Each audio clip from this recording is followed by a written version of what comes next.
प्रधानमंत्री के मुझे भाषण सुन के इतना शर्मनाक फील होता है कि हमारे देश का प्रधानमंत्री इतना झूठा कैसे हो गया। ये उद्योगपतियों की सरकार है, ये गरीबों की सरकार नहीं है, ना ही मध्यम वर्ग के परिवार की सरकार है। हर गारंटी फेल है मोदी जी की। किसानों पे लाठियां पड़ी, वो मोदी जी की गारंटी।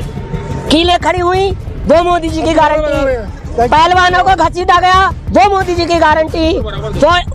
फौजी हमारे शहीद हुए, वो मोदी जी की गारंटी। बेरोजगारी है, वो मोदी जी की गारंटी। हर आदमी तो परेशान है, इधर किसान, इधर जवान इधर बैठे, किसान अभी आ रहे हैं, वो आधे किसान वहाँ बैठे हैं। बेरोजगारी, शिक्षा पे टैक्स लगा दिया 18% GST। चंडीगढ़ में जो चुनाव में इन्होंने धांधली की है बीजेपी सरकार ने, सुप्रीम कोर्ट ने फटकार लगाई है। ऊपर से छत्तीसगढ़ में पेड़ कट रहे हैं, उस पर कोई नेशनल चैनल उस पर नहीं दिखा रही है, उस पर न्यूज़ नहीं बता रही है।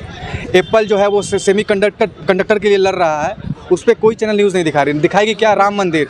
और बताइए क्या, जो राम को लाएंगे वो हम उनको लाएंगे। बेरोजगारी बढ़ी है, लेकिन साथ में इन्होंने वादा किया था 14 में, मुझे याद है, मैं भी मोदी का फ़ैन हुआ करता था।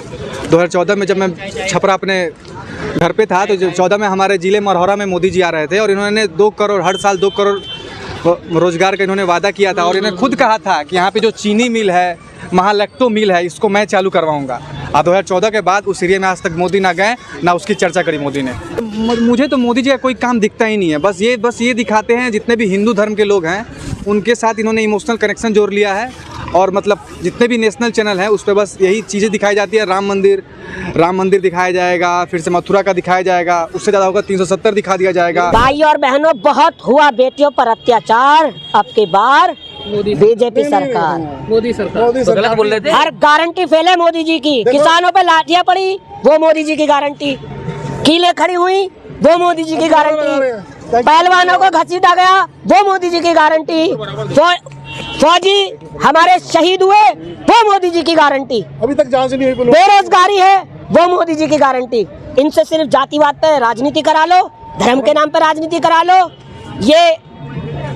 ये देश को भटकाने का काम कर रहे हैं। हर आदमी तो परेशान है, इधर किसान, इधर जवान इधर बैठे, किसान अभी आ रहे हैं, वो आधे किसान वहाँ बैठे हैं। बेरोजगारी, अच्छा सबको गरीब बना दो, एक ही आदमी रहेगा अमीर, उसका नाम है नरेंद्र मोदी, वही अमीर रहेगा। जिस आदमी ने 40 साल भिक्षा मांग के खाया, उसको क्या पता अमीरी गरीबी क्या हो। सब परेशान है, पूरा देश परेशान है। बेरोजगारी, महंगाई है, अपना ये शिक्षा पे टैक्स लगा दिया 18% GST। अरे मतलब तुम्हें कोई बुराई नजर नहीं आ रही? हम तो सारी बुराइयां गिना रहे हैं, लेकिन आपको तो सिर्फ हरा दिख रहा है। अभी ढोल पीटा था, महिला आरक्षण मिल लिया है, महिलाओं का इतना सम्मान कर रहे हैं, तो महिला प्रधानमंत्री क्यों नहीं हो सकती? देश की आधी आबादी महिला की है, तो ये झूठ बोलते हैं। 2 करोड़ रोजगार है, बहुत हुई महंगाई की मार, अब की भगाओ ये सरकार। मतलब वर्तमान में जो हमारी सरकार है बीजेपी की, वो सिर्फ मतलब धर्म पे बात कर रही है और मतलब लोगों को इमोशनल कर रही है वो।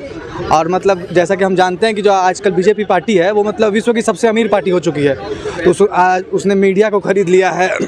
जितने भी सारे मतलब उद्योगपति हैं उनके साथ इन्होंने हाथ मिला के मतलब ये जितना भ्रष्टाचार कर रहे हैं उसकी बात ही अलग। आज तक इन पर मैं प्रत्यक्ष आरोप लगा सकता हूँ कि ये मतलब मीडिया नहीं, ये बीजेपी के दलाल हैं। सुबह शाम सबसे बड़ी देश की बर्बादी में नेशनल मीडिया का हाथ होगा, क्योंकि ये सुबह शाम एक ही व्यक्ति को दिखा रहा है। अरे 11 दिन तो मंदिर, तुम्हारे पास काम धंधा, फिर कहते हैं जी छुट्टी नहीं करते हैं। 1 महीने वहाँ कहाँ हुआ था इलेक्शन। प्रेस की आज़ादी नहीं है भारत में, बिल्कुल नहीं है।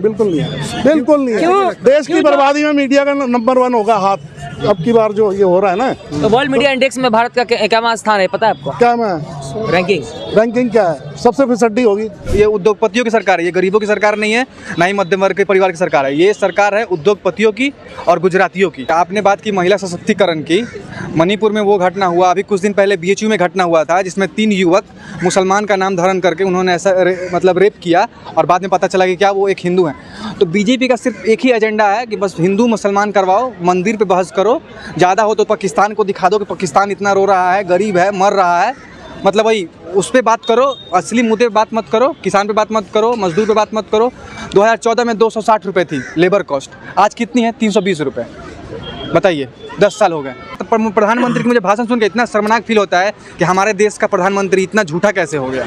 इतिहास में पहली बार सबसे झूठा प्रधानमंत्री मैंने देखा है, जो अपने माँ की सहानुभूति पे वोट लेता है, पुलवामा के सैनिकों पे वोट लेता है, मंदिर पे वोट लेता है, काम गिनवा के कभी वोट नहीं लेता है, सिर्फ ये झूठे झूठे सहानुभूति लेते हैं। मतलब हमारे स्वर्गवासी चौधरी चरण सिंह हुआ करते थे, जो ये बोलते थे कि जिस दिन समझिए मीडिया मेरे खिलाफ है तो मैं देश में काम हो रहा है, और जिस दिन मीडिया मेरे माफिक बोलने लगे ना, समझ लिए मैं बिक गया। वही हमारे देश के प्रधानमंत्री का हाल है।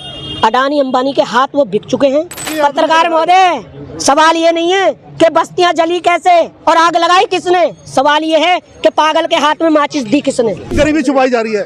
ये जो लोग गरीब है ना देश में, अरे ये पर्दा डाल रहे हैं गरीबी पे। मैं बतला रहा हूँ, अगर वो राशन नहीं मिलेगा ना, इतने लोग गरीब हैं तो तरक्की का भांडा अपने आप ही फूट जाता है। राशन वाली तो मैं बतला रहा हूँ, अपने आप भांडा फूट गया ना तरक्की का। आधे से ज्यादा आबादी गरीब है, ये भाई सब खुश हो रहे हैं। जैसे एक पुत्र, मतलब जैसे जनरेशन गैप के कारण पिता के साथ इमोशन के साथ जुड़ा होता है, गलत भी होता है, लेकिन एज इमोशनली वो कुछ बोल नहीं पाता है। वैसे इन्होंने ही धर्म के नाम पे लोगों को इमोशन से जोड़ लिया है, कार सेवकों की हत्या पे जोड़ लिया है, पुलवामा पे लोग सैनिक मरते हैं, उनके नाम पे ये वोट मांगते हैं। सवाल ये है, बताइए, इतना अभद्र प्रधानमंत्री होके इन्होंने कहा था, आप सुने होंगे, बेटी पढ़ाओ बेटी बचाओ। एक तरफ आप कहते हैं कांग्रेस की विधवा, वैकेंसी आती है, कुछ वैकेंसी आती है, जैसे अभी मतलब रेलवे का फॉर्म भरा, बिहार एसएससी का फॉर्म भरा, 6 महीने से मैंने फॉर्म भरा, उसका कोई सुनवाई नहीं है। ऐसे कितने फॉर्म भरे जाते हैं, सालों साल तक उसकी कुछ पता ही नहीं चलता।